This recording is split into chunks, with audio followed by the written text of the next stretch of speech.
do something bad to us, we are going to do things to you that have never been done before.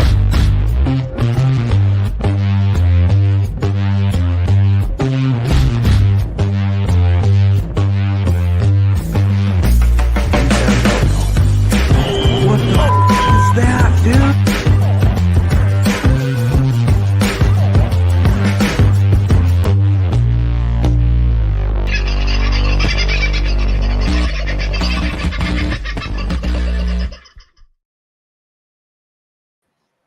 Howdy, folks. How are you? What an interesting day it's turning out to be.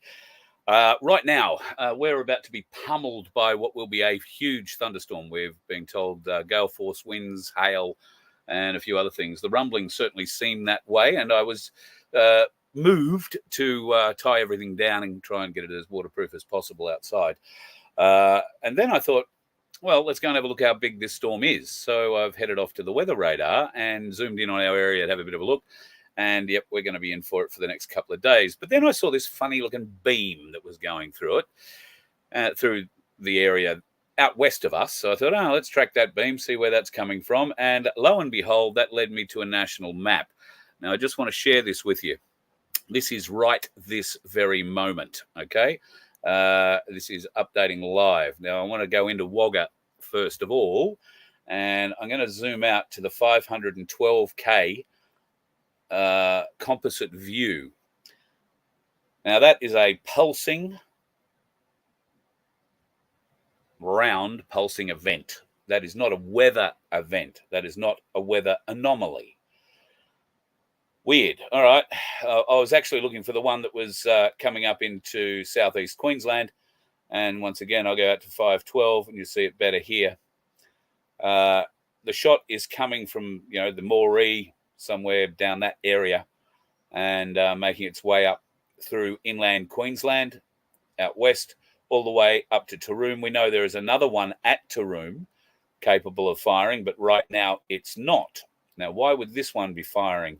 Well, you go back to the national view and you have a look at what's happening up in the Northern Territory, where there is clearly something going on. So that's about the nearest radar I can find to it. So let's click in there and have a little bit of a look. And there is another similar pulsing event. Now, what are these things? Well, I think we all know what they are. And if you weren't looking at the front of the show, these things, and that particularly is a US patent for weather modification. In it, it shows you how they use land-based, pulses of energy to direct and, in fact, intensify storm cells. You can see that what they do is use a heater, an atmospheric heater, to heat up our atmosphere, and in this case, the clouds. They excite them to a certain level, all in the name of, supposedly stopping us from suffering from droughts. But instead, they've been able to modify them in such a way that they can create things like, as you see in Figure 1. Now, I'm no modification specialist, but I'm pretty prepared. That looks suspiciously like a cyclone or a tornado, or at the very least a tornado. Something that looked very similar to what was seen in North Carolina 7 or 8 days ago. And it's interesting to note that in North Carolina, many things are happening. Many things are happening. FEMA is working its arse off not to help anybody, which is a significant issue. We'll just see. We'll leave this pulse on going while I'm talking here. We'll see what's coming on. You can see there is actually a little bit of swirling starting to happen in Western Australia, and that could be potential. They might be trying to make a low system over there too, although that would be a very low system, I think, but and early for cyclone season over that side. So, but you can see that that pulse coming out of Wagga is pretty intense. And this is similar engineering that they used to get what happened in North Carolina, and what they are doing right now with Hurricane Milton. Now, Hurricane Milton is in the Gulf of Mexico at the moment, and on the western side of the Gulf of Mexico, but moving at pace towards Florida, the Florida Panhandle in particular, Tampa, and the southwest coast of Florida. It's predicted to reach landfall maybe October 9 and be a Category 3 at least, possibly a Category 4 at that stage. It will cut a swathe through the Panhandle and work its way up to the east coast of America. That will also pound North Carolina, Atlanta, or Georgia, and Tennessee.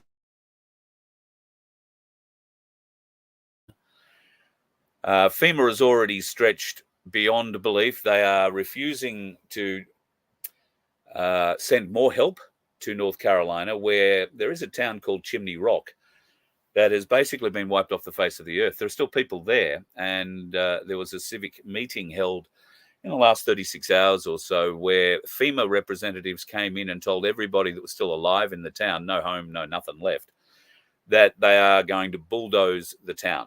Bodies, houses, wrecks, cars, everything gets bulldozed. And by the way, you don't own your land anymore.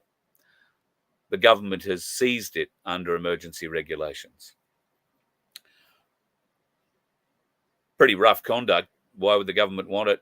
They're not paying them for it. They're seizing it. This on the back of the lithium and quartz discoveries in that mountainous area and in the Chimney Rock area in particular. And they've wiped that place off the face of the earth, where the locals didn't want any more mining and big corporations coming into the area.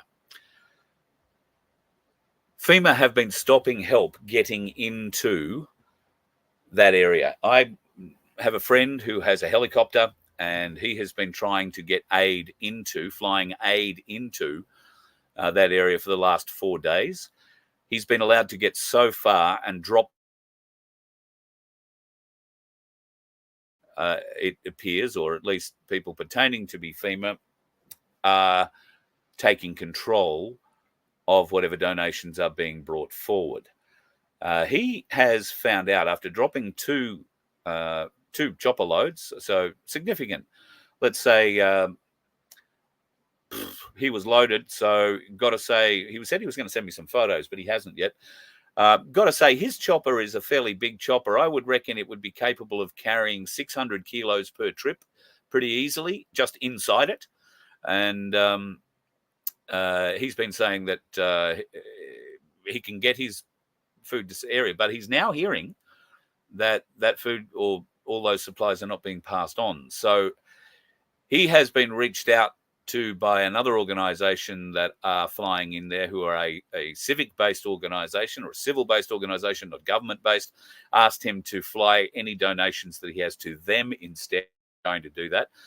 He is actually a qualified rescue. His helicopter isn't kitted out for winch rescues or that kind of thing, but he is very capable of flying into some very, very tricky areas, provided there is enough landing space to get him down there and rescue people or deliver badly needed medical, like insulin is the really big issue at the moment. FEMA are doing nothing. And I expect exactly the same from the Australian government. And all we need as evidence to that is what happened in the Northern Rivers a couple of years ago when they flooded people out of their lives and livelihoods down there. It is another disgusting attack on humanity by these bastards.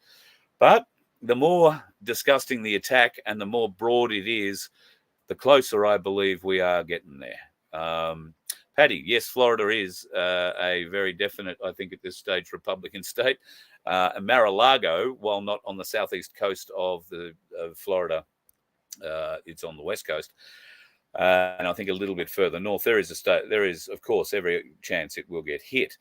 What are these, generated disasters? Because Milton is definitely a generated disaster as well. I haven't got the data available to me right this second, but I did record some, haven't edited it, from an American story that was showing just these kinds of beams, some coming out of the Gulf of Mexico. So obviously based on large vessels out in the Gulf of Mexico.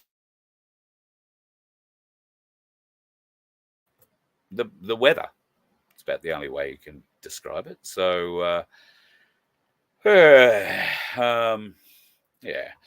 Tony, where 2 microwave pulses meet the microwave hotspot created. Hotspots create heat, Coulomb, and thermal updrafts. Yeah, well, some of these are not just a microwave; they are an ionospheric heater. So they actually react with what they're spraying in the air.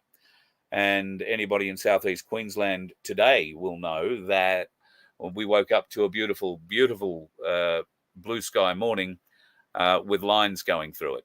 And throughout the morning, they continued. Now we have a thunderstorm of pretty big proportions. And we're expecting pretty shithouse weather for the next 2 or 3 days. I may not be able to get a show out tonight because, quite simply, gale force winds and hail don't work with Starlink terribly well, in my estimation, at least not where mine's parked. And we do have a fire that is just come up in the last hour or so. And I'm looking out, in case you're wondering what I'm doing staring out here, I'm actually looking out my driver's side window. And it's, it's probably the better part of 1.5 to 2 mountains away.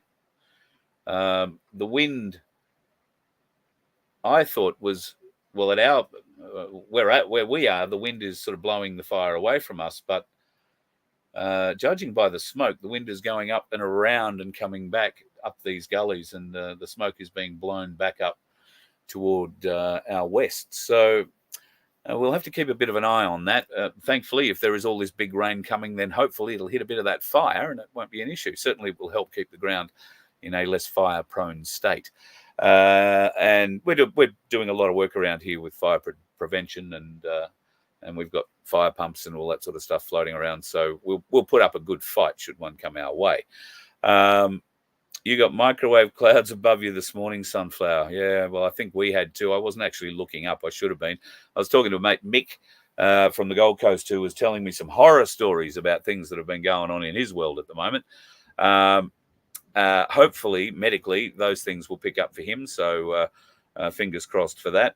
And we'll see what happens in coming days and weeks, I am sure.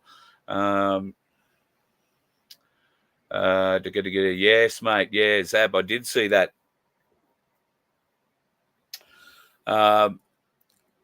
So what's going on in North Carolina with, like you say, the bastards coming in black helicopters, waving around official badges, federal government, federal this, federal that.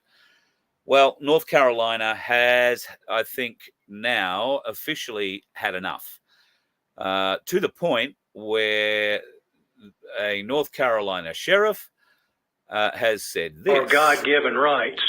And it says when government becomes destructive to these ends, meaning when they go above and beyond trying to secure our liberties and trying to take them, it's the right of the people to alter or abolish that government, either by voting or ultimately, God forbid, to use our Second Amendment right. So, he's talking about a militia. He's talking about the First Amendment for the people, beg your pardon, the Second Amendment for the people to bear arms and have the right to create a militia in case the government gets out of hand, gets tyrannical, which is exactly what is happening right now. It got me thinking, North Carolina, that particular sheriff has come out and said any FEMA representative that is blocking aid getting through from private sources will be arrested. I believe that many North Carolina sheriffs and police have adopted the same principle, particularly in the Western Carolinas, which is an area, the Appalachians. And I don't know if you've ever been familiar with the Appalachians. Australia probably doesn't know too much of the history of the Appalachians, but I think the easiest way to describe that kind of country is Hatfield and McCoys. If you aren't a Hatfield or a McCoy, yeah, well, very strong feelings, very strong families, very strong traditions. None of which are in line with officialdom coming in and telling them what to do. So the Appalachians have been decimated by this flood. They're calling it a once in 100-year flood. Don't think that for a second. You're going to get another one next week.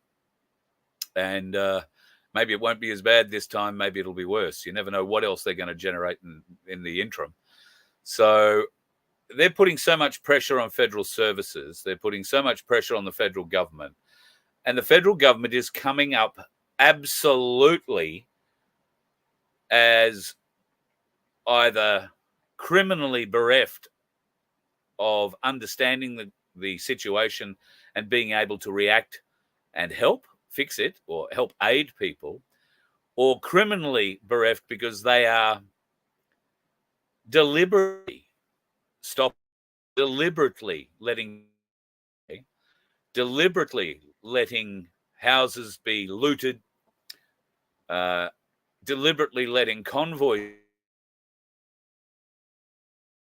The federal government did this, slashing tires of 80 trucks that had pulled up just short of the disaster zones in North Carolina at a service station. They were marshalling there, and some 1, 2, 3, or 10 people walked around and slashed the tires on all 80 trucks,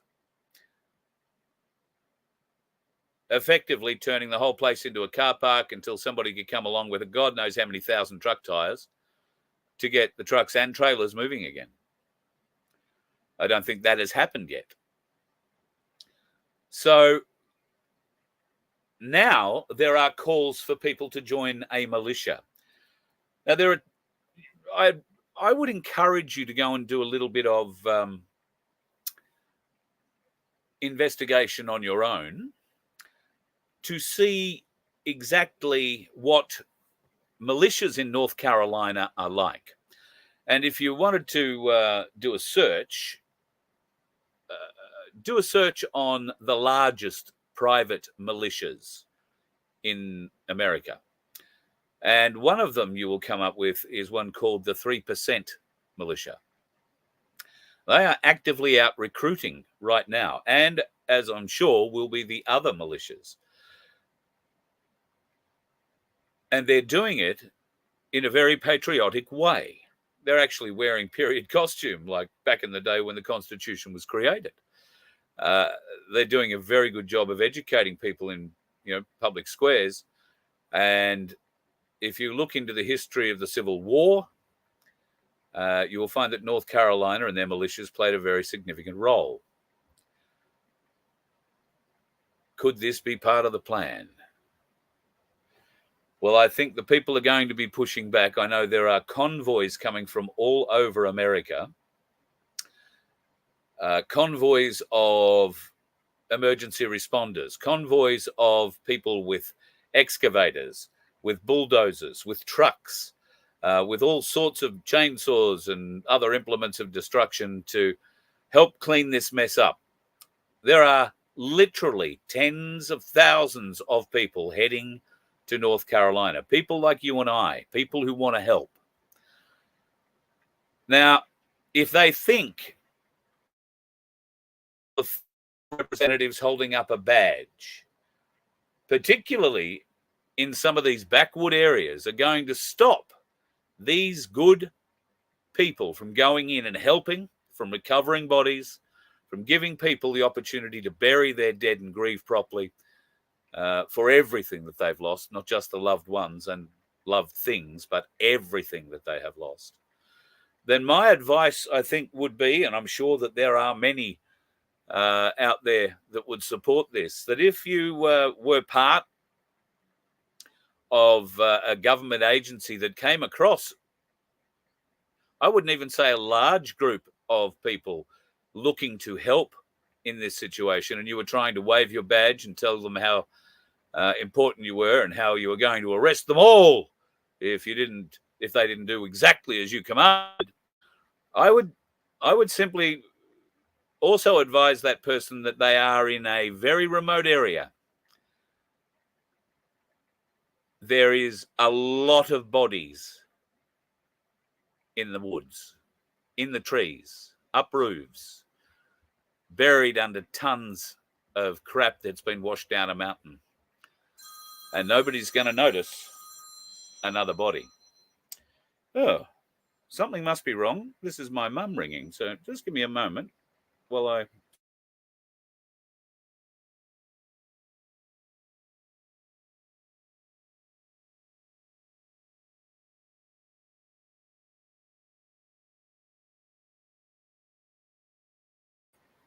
Not that important. I'll ring her back in a moment. So, never rings me, my mum. So, yeah, I would suggest to anybody in that situation, if they came across a police officer, a police officer came across a group of people and they were trying to get them to stop helping, my advice would probably be, or a FEMA representative, because it won't be a police officer, would be to put the gun away, put the threats away, and pick up something and start helping the people, because it would be very easy to accidentally be, or to have an accident in that sort of situation. And just one more body to the mess that you never find. Gets bulldozed, because that's what officialdom wants to do. And I don't think the tens of thousands of people on the way to North Carolina to clean up are going to be stopped by anything short of the National Guard turning up and pointing, their tanks and their guns at them.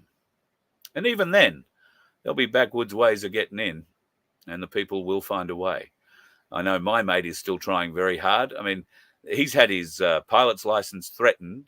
Obviously, they go through that. There are ways and means. As I said to him in a message, why don't you just turn off your transponder? They won't even know you're in the air. But apparently there are military radar installations now that have been put up so that they do essentially have very good coverage of the airspace between 3,000 feet and the ground. So these are able to track drones. Of course, officialdom have told everybody they are not to have drones. You're not allowed to fly your private drone around any of the disaster areas. God forbid you would take any video of it and show that video to the rest of the world, show the incompetency of the American or the US government. There is a difference between the American government and the US government, and I think that is going to become pretty plain very soon. People will have heard about the longshoremen, the United States Longshoremen's Association, who are currently having a strike, blocking ports. Well, it may not be them blocking the ports. There are reports that the American Navy has taken control of all the ports, and they are not allowing commerce into America. I'm being very distinct here when I say the United States Longshoremen's Association and the American Navy, not the US Navy. The United States is a corporation. America is not. And there is a significant difference. So, keep that in mind, kids. Just a quick look back to see if they've changed anything. No, still doing exactly the same friggin' thing. And I'll be interested to see how long it goes for. I actually believe that large circular pulse coming from around the Wagga area, there is a significant military base in Wagga. I believe that's throwing energy north up to generate the storms that we are seeing currently, but what will be coming in the not too distant future. We bear in mind that in southeast Queensland, we're expecting this sort of weather for the next few days. So there'll be much more cloud generation, I expect, in the next few hours. And when we do a live tonight, if I can do a live tonight, we'll check back and see what happens. So, all right, folks, I didn't mean to jump into the middle of your day. Last night I was going to do a show, but I was unable to get home in time for it. I'm not in a position to be able to do one of the little short ones off my phone to tell you about it. I was helping a friend yesterday, and what I thought would be a 4 to 5 hour job turned into a 9.5 hour job. And all good, but we really wasn't in a position to let you know about it. So my apologies. Glad we did something yesterday morning. And if this thing doesn't keep me from broadcasting later on today, then this evening we will have a guest on tonight with a bit of a talk about conservative politics in Australia. I'm looking forward to having this chat. CPAC, the Conservative Conference, was held in Brisbane over the weekend. This person was integral to that, and I would be interested to hear what sort of thoughts there were coming out of CPAC over the weekend. From what I heard, seems there's just as much dissension in the key. Well, maybe I'm being a bit hard. Maybe there's not quite as much dissension in the conservative ranks as there is in the freedom movement. Maybe there's some common ground too. So I don't know. We'll see what we can find out, and that will hopefully happen this fine evening around about 6:30 Queensland time. Wherever you are in the world, you figure it out from there. But yeah, 6:30 Australian Eastern Standard Time. Welcome to Daylight Savings. Seems all the dickheads are not on the roads. They sometimes always congregate in government. What am I saying? You let one ant stand up to us, then they all might stand up. Those puny little ants outnumber us 100 to 1. And if they ever figure that out, there goes our way of life. It's not about food. It's about keeping those ants in line. That's why we're going back. Does anybody else want to stay? Let's rock!